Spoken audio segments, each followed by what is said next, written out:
Hop là. Salut à toi petite pouce, bienvenue dans cette nouvelle vidéo où je vais t'apprendre à avoir plus confiance en toi.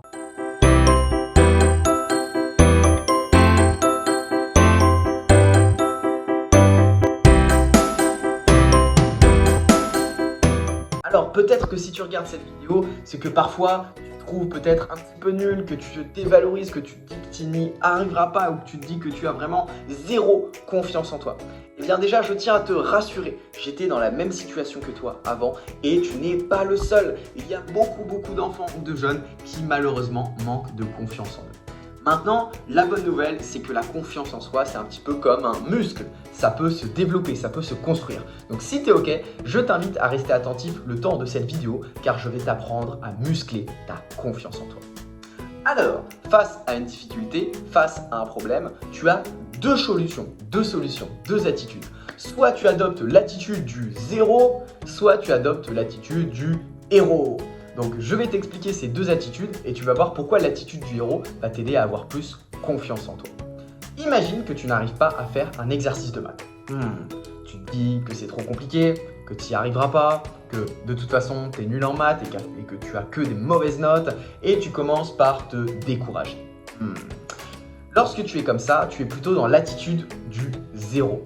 Tu sais que l'attitude du zéro, c'est quand tu te plains, quand tu te critiques, quand tu penses que tu vas pas y arriver, quand tu baisses les bras. Bref, c'est une attitude qu'on veut plutôt éviter parce que ça t'aide pas vraiment à avoir confiance en toi. Alors que si tu adoptes l'attitude du héros, et il suffit de le décider, donc voilà, si tu le décides, tu peux mettre un petit pouce en l'air là maintenant pour me dire que tu acceptes de tester l'attitude du héros. Et donc pour activer cette fameuse attitude du héros, tu vas simplement te répéter des choses positives.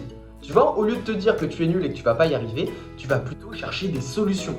Du genre, c'est vraiment compliqué mon exercice de maths. Est-ce que je pourrais trouver quelqu'un qui pourrait m'aider peut-être ? Ou bien tu pourrais dire, bon ok, l'exercice il est un petit peu difficile, mais je pense que si je le relis plusieurs fois, je vais peut-être réussir à faire quelque chose. Et puis au pire, j'aurai fait de mon mieux et je demanderai à la maîtresse demain. Est-ce que tu vois la différence ? Dans le premier cas, avec l'attitude du zéro, eh bien on est à se dévaloriser, on se dit qu'on est nul, qu'on va pas y arriver. Alors qu'avec l'attitude du héros, eh bien on est capable de trouver des solutions, on est capable de demander de l'aide et on se pose les bonnes questions. Donc maintenant, amigos, petite pouce, c'est à toi de décider. Est-ce que tu préfères l'attitude du zéro ou est-ce que tu préfères l'attitude du héros ? À ton avis, qu'est-ce qui va le plus t'aider dans ta vie et qu'est-ce qui va t'aider à rayonner de confiance ? Moi personnellement, j'ai choisi l'attitude du héros parce que ça m'aide tous les jours. Et puis même mes personnages préférés, par exemple Spider-Man, Batman, toutes les stars et tout ça que j'admire, eh bien elles sont plutôt positives, tu vois, elles cherchent des solutions, elles cherchent des réponses à leurs problèmes et de l'aide. Et c'est ça qu'ils font, qu'elles réussissent. Donc choisis ton camp, petit pouce. Je t'invite, si cette vidéo t'a plu avec tes parents, à t'abonner à cette chaîne YouTube, à recevoir également en cadeau le kit de l'enfant épanoui juste en dessous de cette vidéo. Mais ça, c'est si t'es vraiment motivé et que tu souhaites aller plus loin dans l'aventure. C'était Albin de Petit Pouce. Ouh.